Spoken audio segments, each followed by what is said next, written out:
New school year also means a lot of shopping. And Maddie, how many bags did you come back with yesterday from the stores? 5? Okay, 5 bags. Okay, good.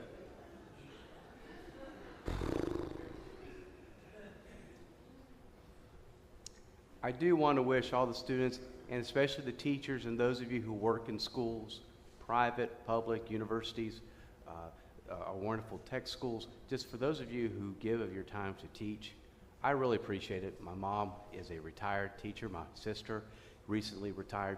And I just say I really appreciate all that you do and have done to countless children. And I really hope that you know how much I appreciate you.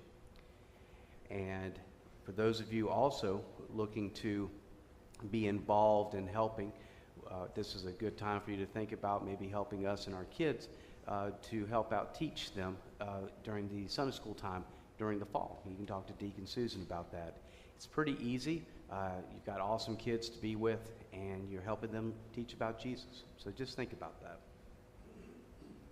Now, in a previous life, even beyond working in radio, I worked at Barnes & Noble bookstores. Now, this was back in the day when the store would close at 11 p.m., Monday through Saturday. Now, as a rule, we were not allowed to lock the doors until 11 p.m.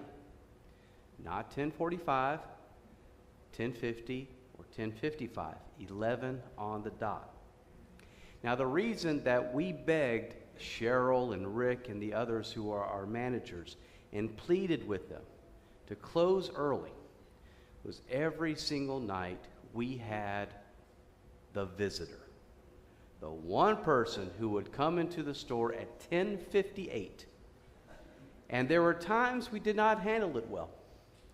One night we had one shopper who had no idea we had closed, and she was standing near the register talking to our supervisor about life, liberty, justice, the American way, and just had no idea what was going on. Now, when you close a store, you do announcements like, "Attention Barnes & Noble shoppers, the store will be closing in 10 minutes. Please bring your books up to the register for purchase." So at 11 o'clock, someone got on the horn and said, "Attention Barnes & Noble shoppers, we are now closed. Please bring your books up for purchase." 11:05, "Attention Barnes & Noble shoppers, we are still closed. Please bring your books up for purchase." At 11:10, she's still there. "Attention Barnes & Noble shopper." And then at 11:15, I'm pretty sure it was my friend Lance who just got on the intercom and said, "Release the hounds." The lady finally left at 11:25. Now, right when she was leaving, she looked at me and said, "Oh, were you guys closing?" Now, I escorted her out of the building before Lance could come with her with a spatula from the cafe. But that is why we wanted those doors locked. Locked doors means we are closed for business. Come back tomorrow. Stay away or go away. We all know what a locked door means. We especially understand the idea of the locked door in business. Jesus has a different understanding when it comes to locked doors and the church. When we first read our gospel, it looks like your average healing story. Jesus heals a woman on the Sabbath. But this story is filled with controversy. You see, Jesus is teaching in the synagogue on the Sabbath, which was expected. And then he sees a woman who is in obvious pain. I said this about a month ago, but let me remind you that in the Gospel of Luke, seeing is an important theme. In Luke chapter 7, Jesus is at a dinner party hosted by Simon the Pharisee. And at that party, a woman who we do not know by name, we only know that she is a sinner, comes and bathes Jesus' feet with her tears. And then she anoints his feet with oil. And then she kisses those feet. Now, Simon, being the card-carrying church-leading Pharisee, is appalled that the sinner has intruded on the gathering. But then Jesus says, Simon, do you see this woman? While Simon sees a sinner, Jesus sees a person, someone who needs his help and his protection. Now, another example will be found later in Luke when Zacchaeus, the tax collector, appears, who climbs a tree to see Jesus, and it is Jesus who looks up and sees Zacchaeus. Jesus invites himself to Zacchaeus' house, and while others see Zacchaeus as a hated tax collector, Jesus sees Zacchaeus as a person, someone who needs his help and blessing. In those stories, Jesus sees and then Jesus helps. In our story, Jesus sees and then Jesus helps. A woman who has had a lot of problems, many of them not her own doing, such as because she is a woman, men did not talk to her in public at that time. But it wasn't just the men who would not acknowledge her. It was everyone. It was everyone because she was sick. People would not come near a sick person because they associated illness not only with them and having a fear of catching an illness, but they associated illness with sin. Think back to John chapter 9 when the disciples and Jesus come across a blind man. What did they ask Jesus? Who sinned, Jesus, this man or his parents, that he was born blind? So the woman in our story has been sick for 18 years.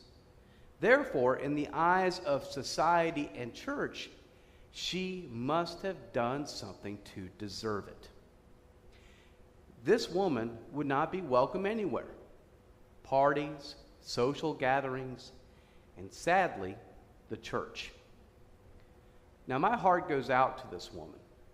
She is suffering from a terrible medical condition, which probably means she does not rest well or live a peaceful life. Think of you who suffer through chronic pain, or when you are recovering, or you are under pain, and you just wish the pain would end. Now, some of you know, well, the pain will subside in a week or so. Think about now 18 years of it. You know, some of you may think about that. And she has no one to share her troubles or help her through this. She does not have a community to love her. When she comes to the church, it's the church leaders who tell her, click, sorry, we're closed. And that kind of reaction angers me, and it should anger and disappoint you. But then Jesus comes along, and he sees her. Did you notice that the woman does not ask to be healed? It's Jesus who calls her over, and then he invites her. He talks to her. Jesus, you're not supposed to do that. And he touches her. Jesus, you're not supposed to do that either. And then he gives her an identity, a title. Now, I know when we use the word woman now, it can sound derogatory, or in the case of me having a very smart and vivacious and wonderful 8-year-old energetic child, sweet daughter, who sometimes I have to say, woman? What's wrong with you?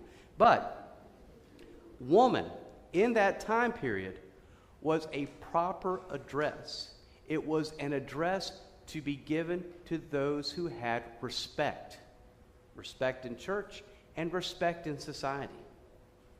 So Jesus says, woman, you are set free from your ailment. Now I want you to think about yourself in your life story. Have you ever felt left out of anything? Did you feel the locked door, which meant you were on your own, or you were cast aside, or labeled a disrespectful name? If you have gone through that, if you are going through that, please hold on to this gospel. Memorize it and take it to heart. Because this story is a powerful image of who Jesus is and who Jesus is in your life. This woman has been living on the edge of society, the shadows of society, but she is not in the shadows anymore. And the one who shines the light in her life is Jesus. Now, by law, Jesus should not have done any of this. But by love, Jesus goes out of his way to make her feel better. He unlocks the door to her heart, and he unlocks the door to the heart of the church. Because while the woman's healing should be the end of the story, the church leader has to open up his big fat mouth. He's upset because Jesus heals the woman on the Sabbath. God forbid that to happen. In the leader's eyes, the Sabbath is supposed to be a day of rest. And rest means you come to church, you worship God, and that's it. Now, there were exceptions to the no work on the Sabbath rule. You don't have 613 rules or laws without a few exceptions along the way, such as if a person who needed immediate rescue, like from a burning house, or if there was a sheep that had fallen into a pit that would drown, those were exceptions. But in the eyes of this religious leader and the church, a woman who had been suffering for 18 years didn't need immediate rescue. She would not be greeted with open arms. She would be seen a locked door. The leader even dares to ask why she can't come back some other time during, I guess, regular business hours, which is an absurd belief. Because something tells me this woman, being sick for 18 years, she's probably has come during regular business hours and has been ignored. When the church ignores a child of God, God will respond. Jesus calls out this leader in front of everyone, and he addresses everyone in the synagogue and calling all of them hypocrites. Now, the Greek term for hypocrite was associated with theater, and it was used to describe someone playing a part, an actor. But over time, that word became used to describe a pretender. A pretender. Do you know who the pretenders are in our gospel? The church leader and the people of the church. To everyone who puts religious traditions before mercy and compassion. Yes, they are there to worship. Yes, they are there to listen to Jesus preach, but they are not there to act like Jesus.